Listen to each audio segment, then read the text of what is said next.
Alors, bonjour à tous, aujourd'hui je vous retrouve avec Chouchou pour faire enfin la vidéo FAQ sur l'expatriation. En fait, on a mis un peu de temps à la faire, tout simplement parce que Nico est parti une bonne partie du mois en voyage d'affaires et du coup il était pas là, et comme je voulais qu'il soit là pour la faire avec moi, et ben on l'a fait maintenant avant qu'il parte demain encore. Alors, donc on a énormément de questions. Là, non mais c'est pour ça, il faut qu'on fasse, enfin on va essayer de faire le plus, fais gaffe parce que quand tu fais ça, ça fait bouger la caméra. On va essayer d'être assez concis, d'aller assez vite parce que sinon la vidéo elle va durer 1 heure comme la dernière fois. Alors première question, et c'est celle qui a été le plus posée, c'est pourquoi on est en Californie. Ça je te laisse répondre parce que... Pourquoi on est en Californie? Alors, ça fait 6 ans maintenant que j'ai rejoint une start-up à Paris. On fabriquait un logiciel qu'on vendait aux entreprises. Et il y a 2 ans, on s'est fait racheter par le groupe Fujitsu. Et juste après l'acquisition, ils ont ouvert un bureau à Sunnyvale en Californie, là où je bosse aujourd'hui. Et quand ils ont ouvert le bureau, j'ai posé la question est-ce que je peux partir de Paris et puis rejoindre le groupe là-bas pour les aider à monter l'activité aux US. Et puis on m'a dit ok, donc les papiers, le visa. Et puis il y a 1 an, donc il n'y a pas longtemps, on fêtait nos 1 an, on est arrivé aux États-Unis. Donc, oui, c'est pour ça qu'on a fait de la vidéo pour les 1 an. Donc voilà, donc c'est pour ça qu'on est venu. Donc voilà, c'est pour ça qu'on est ici, en gros c'est pour son boulot et parce que lui c'était son rêve de venir vivre ici. Alors, j'ai une autre question, c'est... Qu'est-ce que quand tu fais ça, ça fait bouger? Ok, ça fait bouger la caméra. Voilà. C'était est-ce qu'on loue ou est-ce qu'on achète? Alors, on n'achète pas, on loue la maison où nous sommes actuellement, tout simplement parce que une maison comme ça coûte $1 million ici. Et que pour en acheter une, il faut 200 000 balles d'apport, chose qu'on n'a absolument pas. Donc on n'est pas du tout prêt à acheter une maison. Voilà, on n'a pas le choix. On aimerait bien, hein, forcément, mais on n'a pas le choix. Alors, est-ce qu'on préfère vivre en France ou en Californie? C'est différent, mais si on est venu ici, c'est pour kiffer les US. Donc on est content de revenir en France. Mais maintenant ici c'est chez nous quoi. Voilà, pour l'instant on préfère vivre ici et puis si un jour on voit qu'on a envie de rentrer, on verra. Mais pour l'instant on préfère vivre ici. Nico aime-t-il son travail? Oui, et puis je pense que c'est important aussi vu qu'on y passe quand même les 3/4 de son temps de kiffer un peu, donc j'ai la chance de kiffer mon taf. Il aime son travail c'est sa vie Nico. Alors, j'ai eu pas mal de questions sur l'ANA, l'école et l'anglais. Alors, je ferai un article la semaine prochaine très complet sur ces progrès en anglais qui sont assez impressionnants dernièrement depuis qu'elle est scolarisée. Donc, je ferai un article complet là-dessus parce que si on commence à rentrer dans le sujet, ça va durer 1000 ans. Donc, la semaine prochaine, je vous mettrai un article complet sur ces progrès en anglais. Alors, est-ce que la nourriture coûte moins cher? Alors, oui et non. En fait, si on mange sans trop se prendre la tête, c'est moins cher. Par contre, si on veut commencer à manger bio et à faire attention à ce qu'on mange, ça peut être bien plus cher qu'en France. Ouais, même sans être bio, il faut juste regarder un peu les ingrédients. Donc, par défaut, il y a plein de marques où il y a plein de trucs pourris dedans. D'ingrédients pourris, de corn syrup, de substituts. Ils ont remplacé le sucre de canne qu'on a en Europe par le corn syrup. Et il y en a partout dans les glaces, dans tout, même dans les légumes en fait. Même il y a des pesticides, il y a des antibiotiques dans la viande, il y a plein de cochonneries en fait qui sont pas forcément très regardées ici. En fait, moi je dirais qu'à qualité égale de nourriture, ici c'est quand même plus cher si on prend la même qualité de produit. Et la vie en général, alors ça, on m'a posé pas mal de questions par rapport à la France, donc des comparaisons France-États-Unis, ce qu'on aime, ce qu'on n'aime pas, qu'est-ce qui est mieux, qu'est-ce qui est moins bien. On avait fait une vidéo très complète avec Nicole il y a 1 an de cela, presque jour pour jour je pense, qui dure 52 minutes avec ce qu'on aime, ce qu'on n'aime pas, et ça regroupe aussi les différences entre les 2 pays. Donc je vous mettrai la vidéo en barre d'infos parce que sinon on se répéterait, donc voilà. Et notamment voilà les coûts de la vie, il y a des coûts qui sont plus élevés, il y a des coûts qui sont moins élevés. Mais on va dire que grosso modo c'est à peu près pareil. Mais voilà, je vous laisserai aller voir cette vidéo pour avoir vraiment plus de détails sur cette question. Parce qu'on a déjà répondu. Ah ouais, celle-là je l'aime bien. Vous avez pas trop chaud? Alors là ça va mieux. Ouais, et puis ça dépend à quel moment de la journée on pose la question en fait. Ouais, parce qu'en fait, comme je vous l'ai dit souvent, la nuit il fait très froid et la journée il fait très chaud. C'est-à-dire qu'on peut avoir du 40 la journée et du 10 degrés la nuit, mais c'est véridique. C'est-à-dire que la journée, nous on n'a pas la clim dans la maison, il fait une chaleur à mourir. D'ailleurs là, si on commence à briller, c'est normal, on est dans notre chambre et pourtant les rideaux sont fermés. Il fait très chaud, ouais, il doit faire au moins 30 degrés dans la chambre. Et par contre, la nuit, le chauffage se met en route tellement il fait froid. Donc, et la maison est très mal isolée, c'est une maison américaine en bois, hein, comme toutes les maisons américaines. Et du coup, en fait, on a chaud en ce moment la journée. Moi, j'avais vachement chaud dans la maison, mais bon, là, ça va redescendre et puis après, ça va. Mais oui, des fois, on a très très chaud. Par moment, est-ce qu'on veut revenir en France? Alors, toi, je pense pas. Bah, c'est plus pour la famille. J'ai ma soeur qui a accouché il y a pas longtemps, donc on a Skype, mais ça remplace pas. En fait, on veut pas revenir vivre en France. Par contre, c'est vrai que là, c'est pesant parce que voilà, on vient d'avoir une petite nièce qui est née et on rentre pas avant mai, donc bon, on va l'avoir, elle aura 9 mois et franchement, c'est super dur. Moi, j'ai ma meilleure amie qui va accoucher entre temps. Enfin, il va y avoir plein d'événements qu'on va louper, c'est normal, on le sait en tant qu'expatrié, mais il y a des moments où on a juste envie de prendre un billet et de rentrer en France, sauf qu'évidemment ça coûte très cher, ça dure longtemps, il faut s'organiser avec l'école, le boulot, tout ça, donc c'est pas possible. Mais il y a des moments plus que d'autres, il y a des moments où tout va bien, et en fait dès qu'il y a des événements, et bah tout de suite c'est un peu plus difficile. Mais pour l'instant, enfin, c'était quoi la question au final? Est-ce que vous voulez revenir en France? Par moment, je veux revenir en France. En fait, par moment, on veut revenir, mais pas pour y vivre, vraiment juste pour voir la famille et les proches qui ont des événements heureux ou moins heureux, mais juste être avec eux en fait dans ces moments-là. Alors, est-ce que l'expatriation a renforcé notre couple? Je pense un peu, puisqu'on est un peu livré à nous-mêmes, donc on peut que compter l'un sur l'autre. Il n'y a plus les parents à côté, il n'y a plus, il y a plus d'autres points de repère. On est plus ensemble tout simplement, parce qu'avant, moi je voyais mes copines, toi en plus t'étais à Paris la moitié les 3 quarts de la semaine. Moi là tu bouges beaucoup en ce moment, mais sinon tu bouges pas. Et en fait on est beaucoup plus ensemble, on fait plus de choses ensemble, on voit plus de choses ensemble, on bouge plus ensemble, on voyage. Enfin en France on bougeait pas autant, c'était pas comme ça qu'on vivait. Et oui, ça nous a rapprochés parce qu'on se voit plus, et puis on se dispute beaucoup moins qu'en France aussi, parce que les sujets de dispute qu'on avait en France, je sais pas, moi je vais prendre un exemple, les tâches ménagères, bah aujourd'hui c'est moi qui me tape tout et lui il bosse, enfin voilà, on a une... Pour ça il n'y a plus de problème. Non mais, les sujets de dispute en France n'ont plus lieu d'être ici, donc on se dispute quasiment plus depuis qu'on est ici. Moi je gueule un peu parce qu'il bosse trop, mais bon, j'ai un peu rien à dire, donc voilà. Est-ce que j'arrive à me faire comprendre dans les magasins? Alors lui oui, il a pas de problème, il parle très bien anglais, moi un petit peu plus d'ailleurs. Je profite de cette question pour vous raconter une anecdote qui m'est arrivée il y a 3 semaines. En fait ici, ma machine à laver, alors c'est à l'ancienne, hein, c'est les États-Unis, c'est les maisons américaines. J'ai une grosse machine à laver dans le garage et en fait l'évacuation ne va pas dans l'évacuation normale, elle va dans un lavabo. Et à la fin du tuyau, ma propriétaire tient à ce que je mette un espèce de filtre avec un petit grillage en métal. Ouais. Voilà. Et j'en avais plus. Et donc je suis allée à Home Depot, l'équivalent de Casto ici. Et ben j'étais complètement incapable de... Le nom, je ne le connaissais pas. T'as pas pris une photo? Non, j'étais très con. Mais je sais, et en fait, mais pour expliquer ça...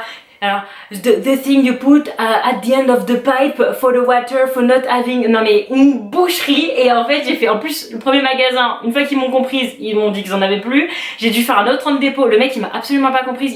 Il m'a emmené à l'autre bout du magasin pour me faire parler à un autre collègue pour voir s'il comprenait ce que je disais. Enfin bref, une boucherie monumentale. J'étais trop mal. J'étais à 2 doigts de faire... Ok, laissez tomber, c'est pas grave. Ouais, j'en ai pris 6. J'ai fait le stock, et du coup je prendrai l'emballage la prochaine fois et j'emmènerai, enfin voilà. Normalement oui, j'arrive à me faire comprendre parce que je parle quand même un petit peu bien anglais, mais par moments j'ai des gros moments de solitude et ce jour-là c'était très gênant pour moi. Alors là j'ai les grandes différences avec la France, donc ça je vous enverrai vers l'autre vidéo. Est-ce que j'ai commencé à travailler? Non, pas encore. Moi j'ai pas encore commencé à travailler, il faut que je m'occupe de monter la boîte, tout ça. Donc pour l'instant non, j'ai pas encore commencé à travailler, j'ai fait juste des shootings à mes copines pour le moment. Ah oui, on ne voit plus Carrie. Alors ça j'ai eu la question, si je vois Carrie c'est juste que je poste pas forcément d'articles ou de photos Instagram quand je suis avec elle, mais je la vois quasiment toutes les semaines en fait. Bon là en ce moment elle est à Hawaï et puis Carrie, je sais pas si vous le savez, mais elle est enceinte jusqu'aux yeux, elle accouche début novembre. Mais jusqu'aux dents, non? Jusqu'aux yeux. Jusqu'aux dents. Bon bref, elle est très enceinte. Et du coup bah... Oui, je la vois toutes les semaines, mais pas en ce moment parce qu'elle bouge, mais sinon oui. Mais c'est juste que je ne poste pas un truc à chaque fois que je la vois.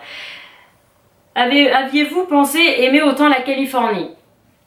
Alors moi je dirais non, parce que quand à la base il m'a parlé de vivre ici, j'avoue que j'étais assez sceptique et je pensais qu'il n'y avait pas grand chose à faire. Et en fait on se rend compte en vivant ici et avec les autres blogueuses expats qu'il y a énormément de choses à faire, de trucs à voir et tout ça. Qu'est-ce que t'en penses toi? Bah, je veux dire, avant de venir vivre, on a l'aperçu de la culture américaine qu'on a en France. Après, bon, on était venu il y a 2 ans faire le repérage. Ouais, non, on savait pas qu'il y avait autant de choses à voir, de parcs, de... Après, on est dans le sud de la baie de San Francisco. Enfin, je veux dire, c'est pas le pire endroit du monde, donc Oui. on savait qu'on n'allait pas s'ennuyer non plus. Bon, lui savait qu'il allait kiffer, il kiffe, hein, donc... Ah oui, alors celle-ci, c'est la deuxième question qu'on m'a le plus posée, un deuxième bébé américain. Alors... Le deuxième bébé pour l'instant c'est pas du tout d'actualité, ne serait-ce que pour la simple et bonne raison que moi j'ai des mariages à couvrir en mai et que je refuse d'être enceinte que ce soit d'un peu ou de beaucoup pour couvrir mes mariages. Je l'ai déjà fait avec Lana et plus jamais, voilà. Je veux ni être malade en début de grossesse ni risquer de le perdre à la fin, enfin je ne veux pas être enceinte pour couvrir mes mariages donc de toute façon avant mai il n'y aura rien. On sait pas pour l'instant si on veut un deuxième ou pas, on verra à ce moment-là, mais oui si on fait un deuxième, je pense qu'il naîtra ici pour avoir la nationalité américaine quoi. C'est quand même un plus pour lui, je pense. Ouais, ou parce qu'on sera tout simplement encore là. Oui, enfin, on pourrait rentrer en France pour la fin. Quoique, non, toi, tu pourrais pas bosser 3 mois de congé. Mais oui, si on a un deuxième enfant et qu'on vit encore ici, évidemment, il naîtra ici. Qu'est-ce qui nous manque le plus de notre ancienne vie? Alors, bah, moi, je dirais les proches, hein, tout simplement. Ouais, c'est ça. Hein. Les proches, la bouffe et la santé qui coûte pas cher. Voilà. Ça fait partie de notre vidéo aussi, c'est les points négatifs de la vie d'ici. Mon activité, est-ce que mon activité sera la même? J'en sais rien, j'ai pas encore fait de plan, je sais qu'ici il fonctionne pas forcément pareil au niveau des packs et tout ça.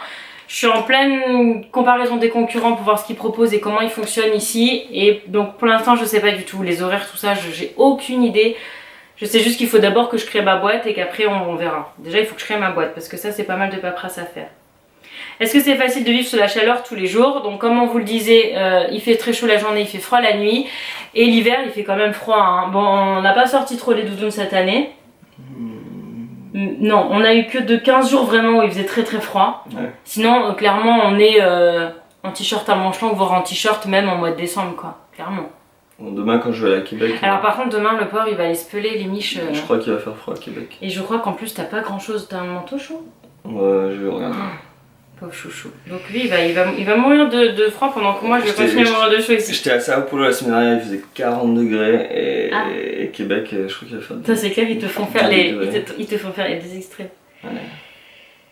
Est-ce que l'un a moins bien vécu que l'autre, l'expatriation? Alors moi, pendant très longtemps, je voulais pas venir ici. Je voulais pas quitter ma famille, je voulais pas quitter mon boulot, je voulais pas quitter ma petite vie tranquille en fait en France. Donc il m'a pas trop demandé mon avis, Nico. Et puis au final, il a bien fait.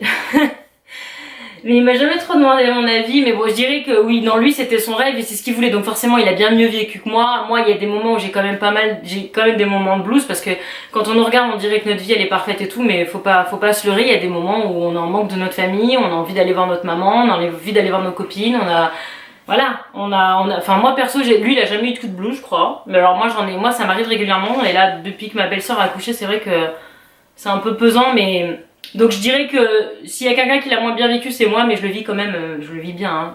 Je me plains pas. Comment sont perçus les expats? Ici. Depuis les Américains? Ouais. Du point de vue des Américains? Ouais.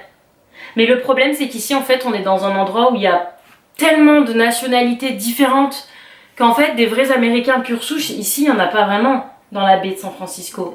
Quand on va au parc avec Lana, il y a quoi? Des Indiens, des Blacks, des Chinois, des Japonais, de tout. Vous entendez parler des Latinos, évidemment. Il y a toutes les nationalités, donc... En fait, ici, un expat, c'est normal, en fait. Ouais, c'est ça. Là où on est... Là où on est ici, hein. On n'est pas au fin fond du Texas, hein, mais on est dans la baie de San Francisco. Mais du point de vue des Américains, par exemple, au taf, c'est... purée, t'as quitté la France, c'est incroyable. Enfin, ils voient ça comme chapeau, quand même. Les vrais Américains. Donc, non, ils le voient bien. Enfin, pour eux, il n'y a pas de racisme, il n'y a pas de... Enfin, les expats, je sais pas le pourcentage des gens ici, mais c'est très élevé, donc c'est comme ça, on est dans la Silicon Valley, il y a plein d'étrangers. Est-ce qu'on arrive à manger équilibré? Alors, oui. Bah oui, j'ai trouvé les marques qui vont bien, je cuisine. On a mis du temps à trouver nos magasins et nos marques, mais maintenant on les a, donc on fait plusieurs magasins pour faire nos courses parce qu'on ne trouve pas tout au même endroit par rapport au bio, pas bio, pesticides, tout ça, enfin toujours le même problème. Maintenant ça va, et c'est Chouchou qui fait les courses. Bah oui. C'est Chouchou qui fait les courses et il maîtrise trop son sujet, il fait les courses en 2 secondes et il sait quel produit il faut prendre et voilà. Heureusement que c'est moi qui fais les courses. Ouais, heureusement que c'est toi qui fais les courses parce que faire les courses avec Lana, c'est devenu très compliqué. Donc je suis bien contente que c'est lui qui... Moi je fais tout le ménage, je fais tout, mais lui il fait les courses, j'avoue. Attends, parce qu'il y a trop de questions. Savons-nous où nous serons dans un an et plus? Alors, un an, on sera ici je pense. Je pense qu'on sera encore ici. On reviendra de la France depuis pas très longtemps. Moi il y a ma soeur qui compte revenir en automne prochain. Peut-être il y a ta sœur qui va venir aussi. Donc non, dans un an on est là. Inch'Allah, hein, comme on dit. Par contre, plus... on sait pas. On fait pas de plan, on n'aime pas vivre avec... Mais je sais pas, mais elle est bien cette question. Moi je trouve ça bien. Ou plus. Et plus. Un an et plus. Et oui. Bon, après c'est moi qui raccourcis pour pas avoir écrit tous les intitulés. Est-ce qu'on se sent américain? Est-ce que tu te sens américain? On vit comme des Américains. On vit comme des Américains au jour le jour. Ouais, pas trop quand même. Je veux dire, ils sont tous, voilà, faut travailler, faut essayer de mettre un peu de côté, faut mettre ses gamins à l'école, on vit comme des Américains. Après... enfin, on n'a pas la culture américaine des horaires, des loisirs. Ouais, parce qu'on a une éducation différente. Mais moi je me sens pas américaine. Au jour le jour, enfin je sais pas, on fait des barbecues le week-end, on a peut-être moins de potes que les Américains qui sont là depuis toujours, mais c'est assez proche quand même. Ouais, moi je trouve qu'on est quand même pas mal différents. Ouais, non, mais là, c'est pas... Je me sens pas américaine, clairement pas. Je me sens plus américaine qu'il y a un an, mais je me sens pas encore américaine. Oui, forcément on est un peu différent. Notre regard sur la France a-t-il changé? Je sais pas, là il y a encore pas longtemps je voyais la vidéo de Fabius qui titubait, alors je sais pas, alors j'ai... Ouais, mais aussi on regarde les réseaux sociaux, forcément les réseaux sociaux, les gens ils partagent que des trucs comme ça quoi. Peu importe, ministre des Affaires étrangères ça fout mal, alors je sais pas s'il était sous l'alcool, sous médoc, enfin j'ai lu plein de trucs mais bon ça craint. Et puis il y a ça, et puis récemment j'apprends que du coup en France les jeunes diplômés ingénieurs ça a du mal à trouver un taf et que l'État s'en carre le coquillard, c'est un peu con, Alors je pense que dans tous les pays c'est pas super simple, mais je pense que le gouvernement devrait faire un peu mieux. Donc ouais, c'est plus ça quoi. Ça a pas changé, j'ai l'impression qu'on est parti et ça s'est pas amélioré et ça s'est un peu empiré, enfin je sais pas, c'est le regard que j'ai. Et je regarde pas trop les news. Moi je trouve que moi j'étais la première en tant que Française à critiquer mon pays, à dire ouais il y a pas ci, il y a pas ça. Mais en venant ici, on se rend compte quand même qu'il y a énormément d'avantages à vivre en France. Il y a toutes les aides, il y a les chômages, il y a la santé. Il y a une carte qui circule actuellement sur internet, je sais pas si j'arriverai à la retrouver, où il parle des remboursements, enfin bref, on s'en fout. Et en fait, il y a quand même énormément d'aides, les allocations, le chômage, des trucs comme ça. Oui, la santé et l'éducation. Oui, mais on s'en rend pas... ici t'as pas ça quoi. Demain tu perds ton boulot, bon on rentre en France, ok, mais... Imagine, t'es américain, tu perds ton boulot, t'es à la rue, il y a aucune aide, il y a rien. Et en fait, en France, on se rend pas compte de la chance qu'on a, ne serait-ce que de mettre ton gamin à 3 ans à l'école à temps plein gratuitement avec une éducation de malade. Est-ce que notre regard sur la France a-t-il changé? Moi, je trouve que du coup, je trouve je vois les belles choses que fait la France parce que j'ai plus ces avantages-là ici. Quand tu vois ce qu'on paye pour l'école de Lana, typiquement pour une éducation qui est moins bien qu'en France, tu te dis, en France, on a trop de chance d'aller à l'école gratuitement et d'avoir ce qu'on a, et voilà. Ouais, mais j'ai pas critiqué les questions. Ah non, j'ai pas dit que tu critiquais les... Non, mais là, du coup... Je parlais emploi. Je trouve que je trouve que j'avais une image trop noire de la France et que... Bon, je dis pas que la France, tout va bien, c'est comme tous les pays, il y a des avantages, des inconvénients, mais je trouve que je me rends plus compte des avantages qu'on a en tant que citoyen français, quoi, en France. Vous voyez-vous revenir en France? Pas pour le moment pour moi, pas pour le moment pour toi. Moi, j'aimerais bien faire un tour du monde, mais bon... Pas maintenant. Il faut du temps, il faut de l'argent. Ouais, non, pas vivre en France. Revenir souvent, oui, mais pas revenir. Pas pour l'instant, en tout cas. Peut-être plus tard quand on sera vieux. Quand on sera vieux, je sais pas. Est-ce qu'on veut rester en Californie ou tester un autre état? Par ton boulot, vu que t'es dans les nouvelles technologies, c'est la Silicon Valley, c'est pour ça qu'on est là d'ailleurs. Mais pour l'instant, un autre état, non. Non. Je suis bien là. Non. Moi je pense que Californie c'est le top du top au niveau des États-Unis. On verra ce qui se propose là. On a déjà fait une feuille, regarde, il reste plus qu'une. Wow. De quel changement sommes-nous le plus contents du fait d'être venu vivre aux États-Unis? Moi je dirais le fait qu'on a plein de trucs à voir et plein de trucs à faire parce qu'on connaît pas ici. Voilà. Ça c'est le truc qui est plus kiffant que la Côte d'Azur, on a grandi, on y a vécu, on connaissait par cœur et du coup c'est génial la Côte d'Azur mais on connaissait tout. Que ici non. Ouais, c'est ça. Toi, c'est peut-être les opportunités professionnelles aussi, parce que en Ouais, France, t'aurais jamais eu. bah, dans le logiciel, c'est plus ici que ça se passe. Mais non, mais c'est vrai qu'au jour le jour, là, on voyage. Tous les week-ends, on fait un truc complètement différent. Ouais, moi j'aime bien ça. Et c'est un truc qu'on faisait pas du tout en France, parce qu'en France, je bossais le week-end, moi, donc je tuais tous les week-ends, quasiment. Et du coup, là, maintenant, on va en road trip avec les copains tout le temps, vous le voyez hein, sur le blog et sur ma chaîne YouTube. Et ça, c'est bien. Enfin, c'est pas du tout une vie qu'on avait avant, et moi, c'est quelque chose que j'aime beaucoup dans cette nouvelle vie. Des endroits qu'on va visiter, alors, en Californie, alors la question a été posée sur la Californie, mais moi, je vais le faire plus global. En Californie, il nous reste Yosemite, il nous reste la Napa Valley, il nous reste Mono Lake, j'ai un doute, je crois que c'est dans le Nevada. Mono Lake et Body et tout ça. Enfin, on a encore pas mal de trucs à faire en Californie au final. Et surtout, on va faire New York à Noël. Bon, lui, il connaît, il est déjà allé plein de fois, mais moi, je connais pas, je rêve d'y aller depuis longtemps. Et on va faire les canyons, normalement, au printemps prochain. Et ça, j'ai trop hâte. J'ai trop hâte. Ça, j'ai trop hâte. Ça va être magnifique. Donc, ouais, pour l'instant, c'est ça qu'on a prévu. Et il faudrait qu'on fasse San Diego. Je me disais peut-être qu'on ferait San Diego pour notre anniversaire. On peut. Hein, ce serait bien. On peut, on verra. C'est trop bien, San Diego, on n'est jamais allé non plus. Alors, Lana nous fait-elle payer le changement de vie? Alors ça, j'ai eu beaucoup de questions sur Lana, est-ce que sa famille en France lui manque, tout ça. Je pense qu'elle est partie tellement tôt de la France, donc elle avait même pas 2 ans, qu'en fait, pour elle, sa vie, elle est là. Elle réclame enfin non, elle réclame pas en fait les gens. Elle est contente de les avoir au téléphone. Elle a sorti quelques fois des je veux voir, machin, je veux voir. Mais vraiment, c'est vraiment pas fréquent. Et pour elle, je pense qu'elle vit ici, sa vie est ici, elle est contente, elle est hyper contente quand on rentre en France. Mais elle nous en veut pas, ou elle nous parle pas de la France comme d'un pays dans lequel elle a vécu, parce que je pense qu'elle a complètement oublié cette vie-là, et pour elle, sa vie, elle est là, et non, elle ne fait rien payer du tout, et je pense que pour elle, tout va bien, Ouais, et... c'est normal, quoi. Non, voilà, on lui parle beaucoup des gens en France, on lui montre des photos, moi je lui montre les vlogs que je fais à chaque fois qu'on rentre en France, qui me sont très utiles d'ailleurs pour pas qu'elle oublie les personnes, mais elle nous réclame pas de les voir, elle est contente de les voir, mais elle les réclame pas, et elle le vit très très bien. Elle vit son expatriation très bien. Et je pense qu'on a bien fait de le faire quand elle était petite, parce que si elle avait eu, je sais pas, 7-8 ans, avec des amis, une vie vraiment, des copains, tout ça, là, ça aurait été beaucoup plus difficile. Mais à 1 an et demi, elle a rien vu en fait. Alors, c'est un peu la même question que l'autre, c'est comment est perçu le français ici, les Français. Ou le français. Je sais pas, quand on parle français, ils disent que on parle de choses sophistiquées, on fait sophistiqué.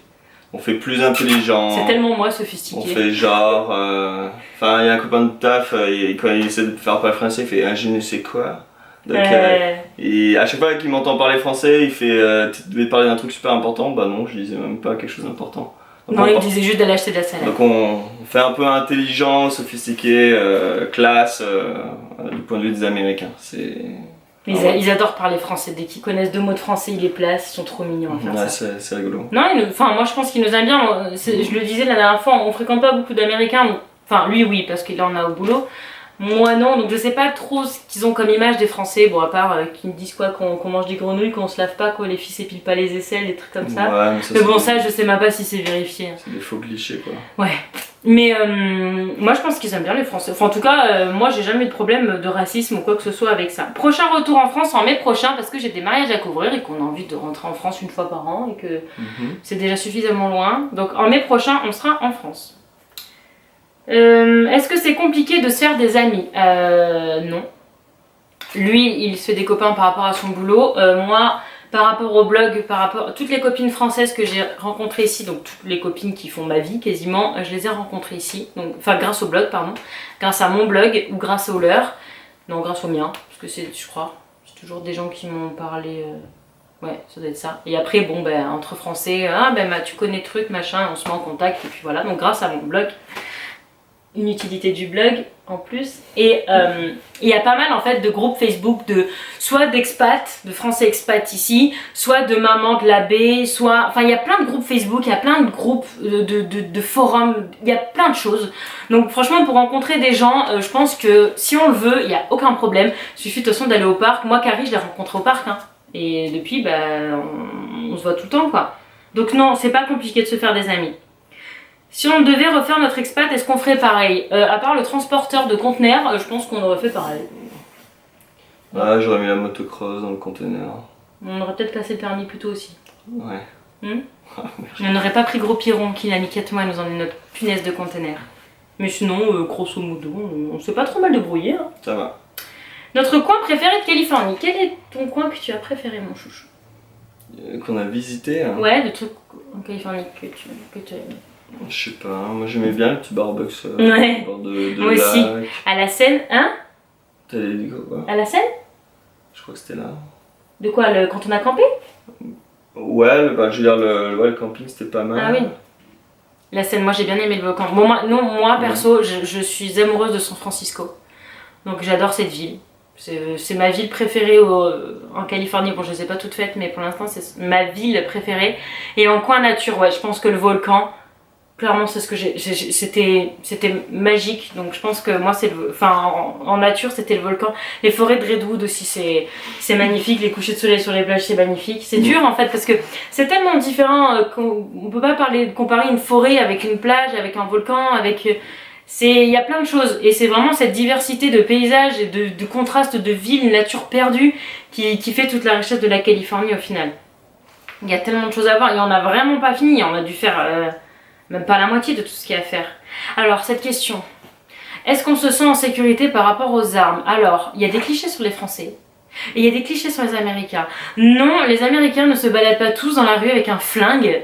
En tout cas pas en Californie. Ouais. Au Texas, je pense ouais, qu'ils doivent le gun. Les Texans, ils sont chelous quand même.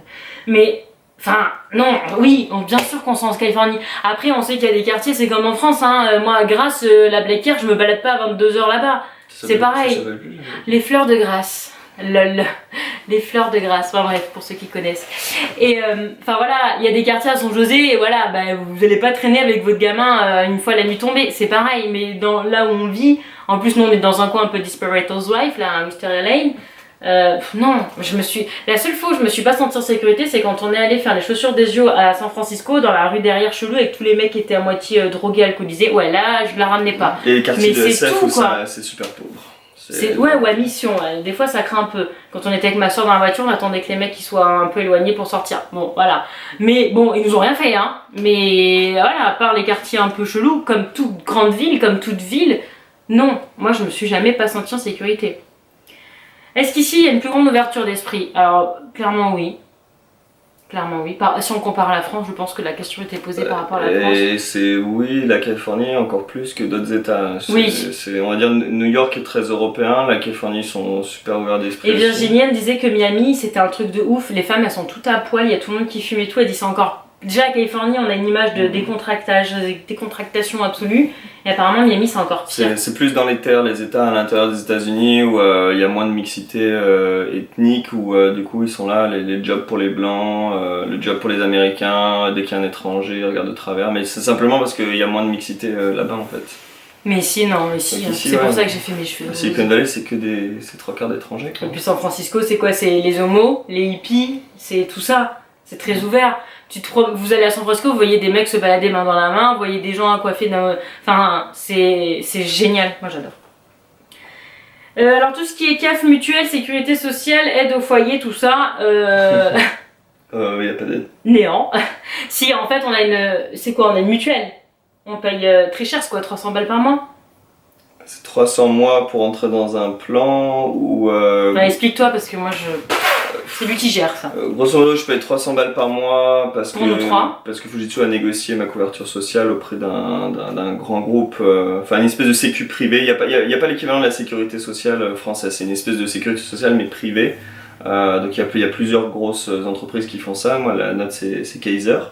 Je paye 300 balles par mois et grosso modo jusqu'à 300 ou 500 balles, je paye moite-moite avec cette entreprise-là. Donc si on va au docteur, si on achète des médocs, il y a 50-50 à peu près. Après, c'est que moi, et il y a un espèce de maximum de dépenses annuelles pour le foyer qui est de $5000. Donc je sais pas moi, si c'est une opération chirurgicale, un truc un peu violent, voilà, on rembourse pas toute notre vie cette opération. Voilà, c'est un peu plus, on va dire, juste qu'en France, dans le sens où les deux payent, et pas que la sécurité sociale qui rembourse quasiment tout. Donc ça responsabilise un peu les gens. Alors ça fait un peu plus mal aux gens qui sont un peu plus malades. C'est pour ça qu'il y a des gens qui se soignent pas. Et c'est un peu plus juste pour les gens qui sont souvent en bonne santé. Et au final, il y a quand même une sécurité voilà, de 5000 balles ou de 10 000 balles suivant les plans pour la famille parce qu'il faut que tout le monde soit couvert, quoi. Surtout les enfants en fait. Il y en a si on n'a pas de thunes et pas de boulot, enfin souvent quand on perd son boulot, on perd sa sécu en fait. Donc en fait, on est plus. Donc. J'ai dû faire 30 minutes. Pardon, ça a coupé, c'était la limite de temps. Mais sinon, on a un bon truc. Nous, on a un bon truc. Par contre, aussi, tout ce qui est frais médicaux, c'est beaucoup plus cher qu'en France. Quand tu vois qu'une visite chez le docteur, c'est 60 balles, au lieu de 20 en France, enfin, tout est beaucoup plus cher et c'est hallucinant les prix pratiqués. Enfin, la santé ici, c'est vraiment pas un point positif. Est-ce que la vie est plus tranquille ici qu'en France? Moi, je dirais oui. Il y a moins de stress. Ouais, ça dépend par rapport à quelle ville aussi, tu vois. Ouais, bah ici, on parle de nous. Donc, Cannes était plus tranquille que Paris. Oui. Et ici, par rapport à Cannes. Oh, si, c'est plus tranquille. Ouais, les gens, ils sont pas nerveux ici. Hein. Sur la route, t'entends pas un klaxon. Ils sont tous peace and love. Bonjour, je te souris. Comment ça va? Je prends mon temps. Les gens, ils prennent plus leur temps qu'à Cannes. Hein. Ils sont plus aimables aussi. Enfin, si, c'est plus tranquille. Moi, je trouve que c'est bien plus tranquille. Les gens, ils sont moins nerveux. Notre fête préférée aux USA. L'anniversaire de Lana. Alors on n'a pas encore fait Noël. En fait, l'année dernière on était rentré à Noël. Donc là on va aller à New York à Noël. Donc je pense que clairement ça va être énormissime. Donc ça va sûrement être ça. Après par contre le truc c'est qu'Halloween est beaucoup plus fêté ici. Donc je pense que Halloween par rapport à la France qu'on fêtait pas du tout. Et puis Lana va kiffer là. Oh Lana elle va kiffer cette année. Tu sais qu'on va chez les bourgs et tout avec Buddy et tout. Il y a tout le monde qui est dingue. Et non mais ça va être, ça va être trop bien. Ça va être pas mal. Ça va être trop bien. Par contre tu n'auras pas JL. Tu seras pas là. Quel événement nous a le plus marqué pendant cette année ici? L'événement quoi? Je sais pas. Quel événement? Je sais pas, Charlie. Non, mais pas ça, dans notre vie, je sais pas. Ah, dans notre vie à nous? Oui, bah oui, c'est des questions sur nous. Dans notre expatriation, qu'est-ce qui nous a le plus marqué? Le jour où on a reçu le conteneur. Ouais. Ah ouais. Bah c'est le jour où on a commencé à sentir vraiment. Ah, c'est le jour où... Ah ouais, non mais ça et le jour où moi j'ai eu la voiture. Bon, c'est-à-dire qu'au bout de 3 semaines sans trop pouvoir bouger, j'ai eu la voiture et j'ai pu être libre de mes mouvements. On avait une voiture de que juste avant, non? Mais moi je la conduisais pas.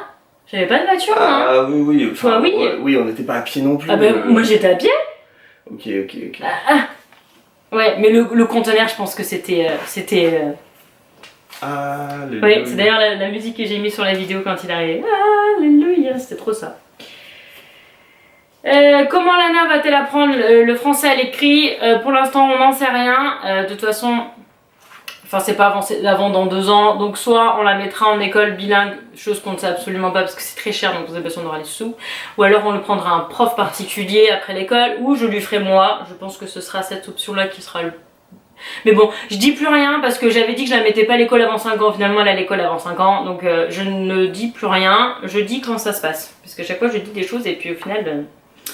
Alors la télévision américaine ou française? On n'a pas la télévision américaine, là c'est pareil, il y a un article complet là-dessus du pourquoi, du comment. On a Netflix, on a Flex, et moi... Flex. Pourquoi j'ai dit Flex? Je sais pas. Flex. On a les films sur l'ordi, on a les dessins animés. On a tous les Disney sur l'ordi, donc du coup on met Alana sur la télé. On regarde pas les programmes, en fait les programmes américains on les regarde que sur Netflix parce qu'on regarde que les séries et du coup les séries sont sur Netflix. On regarde pas les infos mais on regarde les infos sur internet. Et la TV française, moi j'ai un VPN, on a un VPN. Et en fait je me regarde mes replays de mes séries plus ou moins intelligentes sur l'ordinateur. Fréquence de retour en France, 1 fois par an je pense. On va rester là-dessus. Ça me paraît bien, ni trop peu ni pas assez. Parce que 2 fois c'est trop cher et puis comme on aimerait bien aussi profiter de notre expat pour voyager, genre là à Noël on va à New York, ce serait bien qu'on fasse un gros voyage comme le voyage à New York et un retour en France par an. En plus de déplacements au week-endal tout au long de l'année. Week-endal. C'est fini après, c'est la dernière question. Comment a-t-on rencontré nos potes expats? En fait j'ai déjà répondu tout à l'heure, grâce à mon blog, tout simplement. Et site pour rencontres, oui c'est ce que je vous disais, il y a pas mal de forums d'expats, il y en a énormément, il y a plein de pages Facebook, il y a plein de choses, donc pas de soucis pour ça. Et voilà, on a été vite. Ouais, on a été vite. Bah oui. On a fini. Donc voilà, on espère que ça vous a plu, que ça vous a appris des choses, on a été content de répondre. Je suis contente de faire des vidéos avec Chouchou, ça change de la chantilly. Ah oui, j'avoue, la dernière fois c'était violent. Et puis puis voilà, dites-moi si vous voulez que je fasse des tags ou des challenges avec Nico, et si oui, lesquels, parce qu'il adore ça. Hein? Je kiffe. Je kiffe, autant. Et puis on vous embrasse. Et on vous dit à bientôt. Salut!